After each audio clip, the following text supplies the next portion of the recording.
Hello, my sisters and brothers out there in the world. Today I am going to narrate inspired talks by Swami Vivekananda. And I am confident that if you listen to inspired talks, it is not only going to help you immensely in your life, but also it is going to give you clarity and a peaceful mind, regardless of what is going on in the outside world. By narrating this life changing book to all of you, I too shall learn at the same time as you. So, without further ado, let me start with inspired talks. We divide ourselves into two to love God.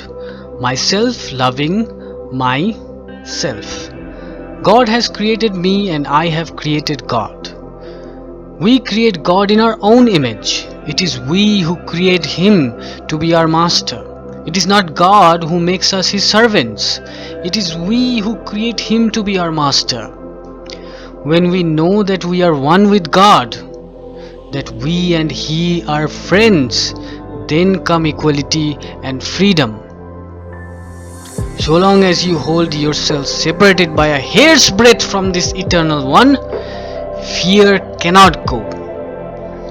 Never ask that foolish question, what good will it do to the world? Let the world go. Love and as nothing as zero, becoming nothing after becoming nothing. It is only when you become nothing, you become everything. And becoming nothing, making yourself nothing, making yourself zero, love and look for nothing further. Love and forget all the isms. There are a lot of isms these days, so forget all the isms. Drink the cup of love and become mad. Say thine, O thine forever, O Lord, and plunge in, forgetting all else. The very idea of God is love. Seeing a cat loving her kitten, stand and pray, God has become manifest there. Literally believe this. Repeat, I am thine, for we can see God everywhere. Do not seek for Him, just see Him everywhere. May the Lord ever keep you alive, light of the world, soul of the universe. The Absolute cannot be worshipped, so we must worship a manifestation, such a one who has our nature. Jesus had our nature. He became the Christ. So can we, and so must we. Christ and Buddha were the names of a state to be attained. Jesus and Gautama were the persons to manifest it. Mother is the first and highest manifestation. Next comes the Christs and the Buddhas. We make our own environment and we strike the fetters off. Fetters means chains. The Atma is the fearless. When we pray to a God outside, it is good. Only we do not know what we do. When we know the self, we understand. The highest expression of love is unification. There was a time when I was a woman and he was a man. Still love grew until there was neither he nor I. Only I remember faintly there was a time when there were two. But love came between and made them one. Persian Sufi poem. Knowledge exists eternally and is coexistent with God. The man who discovers a spiritual law is inspired, and what he brings is revelation. But revelation too is eternal, not to be crystallized as final and then blindly followed.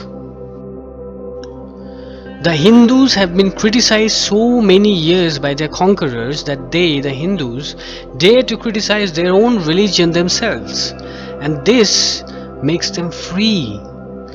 Their foreign rulers struck off their fetters without even knowing it. The most religious people of earth, the Hindus, have actually no sense of blasphemy. To speak of holy things in any way is to them in itself a sanctification.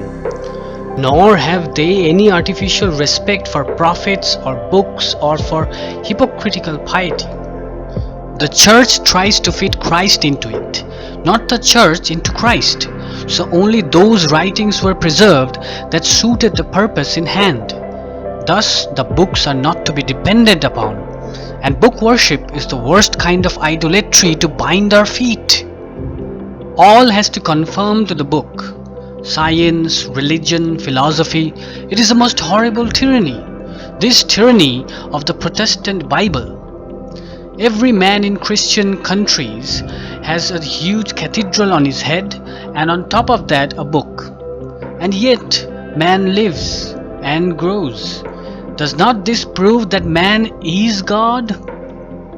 Man is the highest being that exists, and this is the greatest world. We can have no conception of God higher than man. So our God is man, and man is God. When we rise and go beyond and find something higher, we have to jump out of the mind, out of the body and the imagination, and leave this world. When we rise to be the absolute, we are no longer in this world. Man is the apex of the only world we can ever know. All we know of animals is only by analogy. We judge them by what we do and feel ourselves.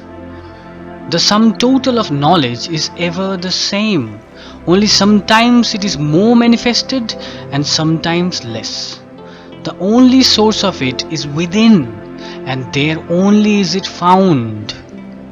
All poetry, painting and music is feeling expressed through words, through color, through sound. Blessed are those upon whom their sins are quickly visited. Their account is the sooner balanced. Woe to those whose punishment is deferred, it is the greater. Those who have attained sameness are said to be living in God. All hatred is killing the self by the self. Therefore, love is the law of life. To rise to this is to be perfect. But the more perfect we are, the less work, so-called work, can we do.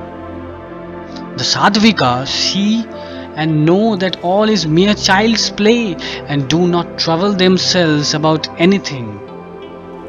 It is easy to strike a blow, but tremendously hard to stay the hand, stand still and say, "In thee, O Lord, I take refuge," and then wait for him to act. Friday, July 5th. Until you are ready to change any minute, you can never see the truth. But you must hold fast and be steady in the search for truth. Charvakas, a very ancient sect in India, were rank materialists. They have died out now, and most of their books are lost. They claimed that the soul, being the product of the body and its forces, died with it, that there was no proof of its further existence.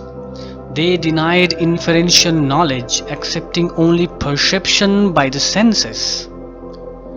Samadhi is when the divine and human are in one, or it is bringing sameness. Materialism says the voice of freedom is a delusion. Idealism says the voice that tells you of bondage is delusion. Vedanta says you are free and not free at the same time. Never free on the earthly plane, but ever free on the spiritual. Be beyond both freedom and bondage. We are Shiva. We are immortal knowledge beyond the senses. Infinite power is back of everyone. Pray to Mother and it will come to you. O Mother, giver of Vak, eloquence, thou self-existent, come as the Vak upon my lips. Hindu invocation. That mother whose voice is in the thunder, come thou in me. Kali, thou time eternal, thou force irresistible, Shakti, power. I end this episode here. In the next episode, I shall pick up where I left off. And hit the like button if you liked the video, and subscribe if you're new to the channel, and share this video with your friends and family if you think this video was helpful. And I'll see you guys in the next episode. Till then, take care everyone. I wish you all a very peaceful mind. Om Shanti, Om Shanti, Om Shanti.